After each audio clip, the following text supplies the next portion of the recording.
Number 15. As part of the fitness challenge, Julie will do 5 push-ups on day 1. Then each day after that, she will do 2 more push-ups than she did the previous day. On what day will Julie first do at least, that means there's some equality involved, 100 push-ups? Now, one way to do this is to start making a table where you would do something similar to this. I am not going this way because it will take us forever to get to 100. But you could do it this way. Let me try that again. Any of these pattern type problems, you can use a table of values where you would put your days,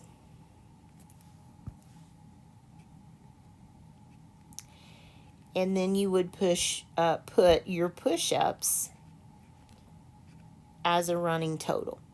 So they tell us that on day 1, she did 5. So on the first day, she did 5 push-ups.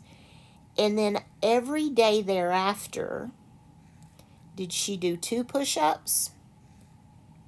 No. She did 2 more push-ups than the day before. So on day 2, she would do 7. On day 3, she would do 9. On day 4, she would do 11. On day 5, she would do 13. On day 6, she would do 15, and so on. And we would have to keep running this table until we got to 100 down here. And you can do that. Absolutely. If you have time, you can do that. But I would much prefer to write a function and just solve the function. In this case, it's going to be an inequality. So let me put this in my own words. Okay. She does 2 per day.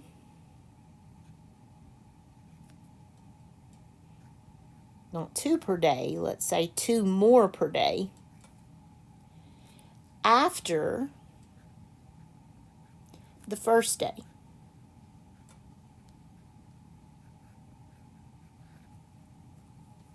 And that is her total.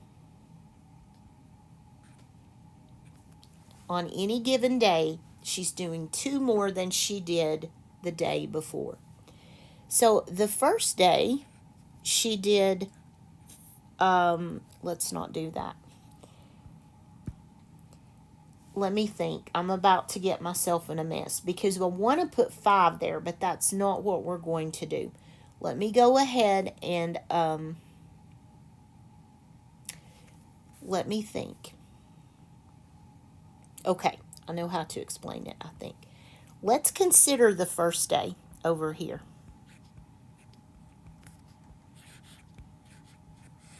She did not start the first day with just 2 push-ups or even 1 push-up. She started the first day with 5.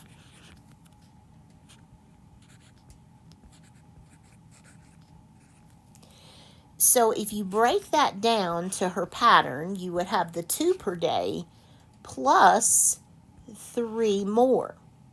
So she didn't do just the 2 a day. She did 2 for that day plus a bonus 3. And that's actually what we want to put here.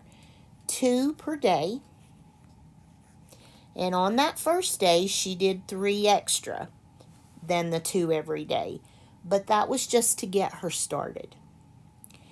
And we want to know when she gets to at least 100. So we want her push-ups to be at least 100 or more than 100. So this is the inequality that we want to solve.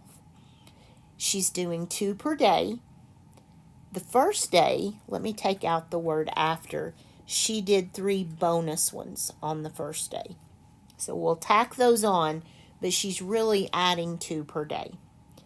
And we want to know the point when she gets to at least 100 or when she goes over 100.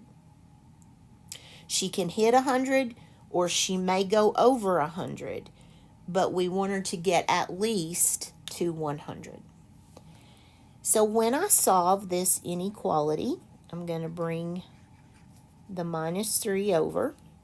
So I'm left with 97 is less than or equal to 2D. Divide both sides by 2.